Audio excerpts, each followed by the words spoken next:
such a momentous occasion. I'd like to thank everyone for the votes from 4 years ago that have allowed me to serve this community for the last 4 years. It has definitely been my honor and my privilege to do so, not only to represent our school district out in the community, but to take your concerns back into the government center and to make changes for public education for the good. I'd like to thank those people who have mentored me and supported me along the way. Ms. Johnny Collins, Christy Cleesner, Dean, Burnett, Thornton, Tracy, my parents.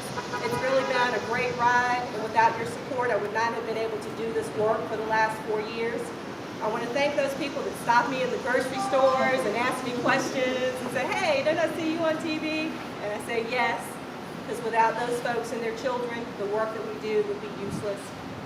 This job has been something of a labor of love, and I've enjoyed every minute of it. I've had the opportunity to go to Washington, D.C. to lobby congressmen and senators to reauthorize the Elementary and Secondary Education Act.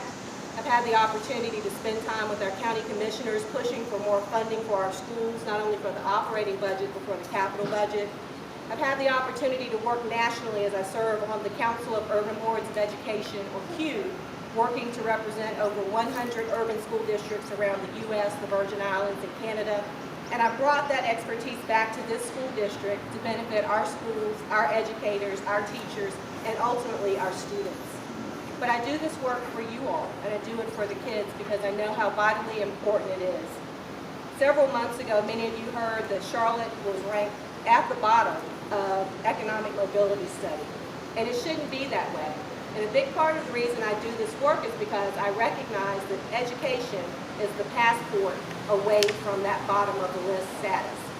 We want children in this community to get a world-class education, and I sit at the dais every other Tuesday asking the hard questions because I want to make sure that we're doing this right. I recognize that their futures are on the line. With every decision that we have, with every question that's asked, with every initiative that we put forward, the future of our children and the future of this community is on the line. So I recognize the importance of this work. It's not something that you do for show. It's something that you do because you really want to make a difference, and that's what I want to do. This year, it's going to be a crowded race once again. You remember 4 years ago, there were 17 people running. I don't know how many will run this time around, but just know that I can't win without your support. I need your prayers, I need your votes, I need your financial generosity to make this thing happen, because we have to not only get the vote turned out in Charlotte, but we have to get the vote turned out all across Mecklenburg County, all the way up to Davidson and Cornelius and Huntersville, all the way down to Pineville, Matthews, and Mint Hill. We've got to make sure that we cover every corner of this community to ensure that we get voters to the polls, not only for early voting, but for general election on November the 3rd. So I am just thrilled and ecstatic that you all are here to support me, that you've been supporting for the last 4 years, and many of you beyond the last 4 years, because guess what? I'm not a spring chicken at this. I've been advocating for public education for over 20 years in this community. And I can point to the tangible results. Back in my days at Bright Moves for Youth, when I kept kids from dropping out of school and helped to prevent them from going into gangs, to the work that I do today with the Mental Health Ericka, where we're making sure that children who suffer with mental health diagnoses have the support that they need in the school system, the support they need in the judicial system, and the support they need on the clinical side. Every avenue of my life has been about making sure that children are better, that their situation in life is better.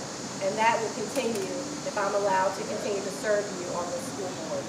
So with that, I want to thank you from the bottom of my heart. Again, ask for your vote, your financial support, but more importantly, your prayers, because this can be a very thankless job. It can be a job where people want to throw cold water on you or worse. And you have to have those people in your corner who support you and know what you stand for no matter what. And you all are definitely those people. So I'm going to get you out of this hot sun, even though it's not 100 degrees today, thank goodness, but it's still pretty hot. And we're going to go inside and get the filing started and make it official. So thank you for being here.